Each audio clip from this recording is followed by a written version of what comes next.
দেশ আছে, আমরা আমাদের দেশ নিয়ে যত ভাবি তারা তার চেয়ে বেশি ভাবে। কথা বুঝতেছেন না? আরো ভেঙে বলতে হবে।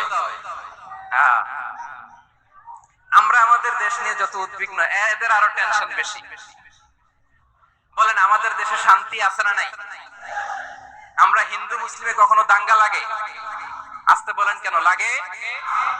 ওদের পূজা পার্বণে আমাদের মাদ্রাসার ছেলেরা যে পাহারা দেয়, চিল্লায় বলে ঠিক কিনা? আমাদের তাফসীর মাহফিলের সময় ওরা ডিস্টার্ব করে, ঢোল বাজায় না। ওদের পূজা পার্বণের সময় আমাদের তাফসীর মাহফিলের ডেট হলে আমরা চেঞ্জ করে দেই। সুবহানাল্লাহ, কি সাম্প্রদায়িক সম্প্রীতির রোল মডেল। আর ওই বাংলাদেশের ব্যাপারে তারা অনেক ডিস ইনফরমেশন ছড়াচ্ছিল। ভারতের অনেকগুলো গণমাধ্যম, আমি জেনারেলাইজ করব না, আমাদের প্রতিবেশী দেশের সব গণমাধ্যমকে আমি দোষ দিতে চাই না, অনেকগুলো গণমাধ্যম তারা ডিস ইনফরমেশন শেয়ার করেছে। ডিস ইনফরমেশন আর মিস ইনফরমেশনের পার্থক্য আছে। মিস ইনফরমেশন না জেনে ভুল বুঝে একটা মিথ্যা বা ভুল তথ্য ছড়িয়ে দেয়া, এটার ক্ষমা আছে, এটার কি আছে। আর ডিস ইনফরমেশন মানে ইচ্ছা করে, প্ল্যান করে, ম্যাপ করে, ছক এঁকে মিথ্যা, গুজব, রটনা সোশ্যাল মিডিয়ায় ছড়ানো, এটার ক্ষমা আছে? আওয়াজ করে বলেন ক্ষমা আছে? ভারতের কিছু গণমাধ্যম তাই করেছে, আমরা ব্যথিত হয়েছি, আমাদের হৃদয়ে রক্তক্ষরণ হয়েছে। আমাদের প্রতিবেশী দেশকে বলতে চাই, আমাদের দেশ নিয়ে আপনাদের ভাবার দরকার নাই, নিজের চরকায় তেল দেন, নিজের দেশ নিয়ে ভাবেন। গত মাসের ভয়েস অফ আমেরিকার রিপোর্ট, বাংলাদেশে সংখ্যালঘু জনগোষ্ঠী আগের চেয়ে বেশি নিরাপত্তা পাচ্ছে। Report voice of America, Muslim report নাকি? মুসলিম জরিপ, ভয়েস অফ আমেরিকা। কথা বোঝে নাই বোধহয়। ভয়েস অফ আমেরিকা কি আমাদের রিপোর্ট?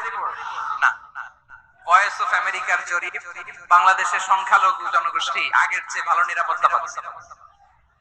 শুধু এখানেই শেষ না, মাইক্রোসফটের একটা জরিপ শোনাই আপনাদেরকে। তারা সারা পৃথিবীতে গুজব, ভুয়া আর মিথ্যা নিউজ ছড়ানোতে কোন দেশ সেরা একটা রিপোর্ট করেছে, এর মধ্যে 1 নম্বরে এসেছে ভারতের নাম।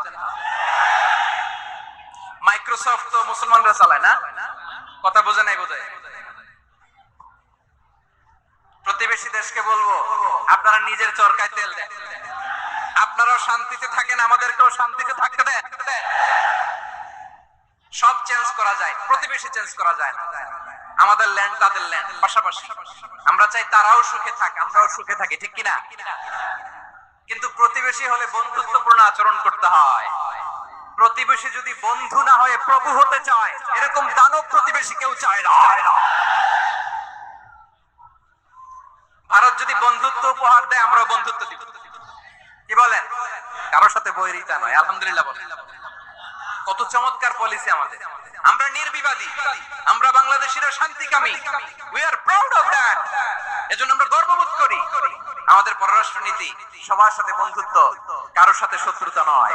তাই প্রতিবেশী দেশকে বলবো, আমার ভাইয়েরা, আপনারাও আমাদের ভাই, বন্ধুত্ব দিলে বন্ধুত্ব পাবেন। বন্ধুত্ব ইজ ওয়েলকাম, দাদাগিরি নয়। বন্ধুত্ব ওয়েলকাম, দাদাগিরি নয়। Loud and clear. ভারত যদি বন্ধুত্ব দেখায়, বন্ধুত্ব পাবে। কিন্তু ভারত যদি বাংলাদেশে আধিপত্যবাদ বিস্তার করতে চায়, বাংলাদেশের 18 কোটি জনগণ সেটা রুখে দেবে। ভারত যদি গৌর গোবিন্দের ভূমিকায় নামতে চায়, দেশের 18 কোটি মুসলমান শাহজালালের ভূমিকায় নামবে।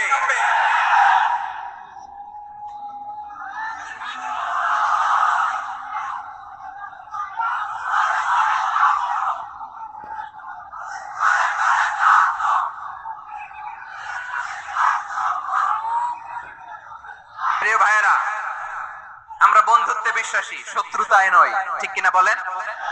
আল্লাহ আমাদেরকে বোঝার তৌফিক দান করুন।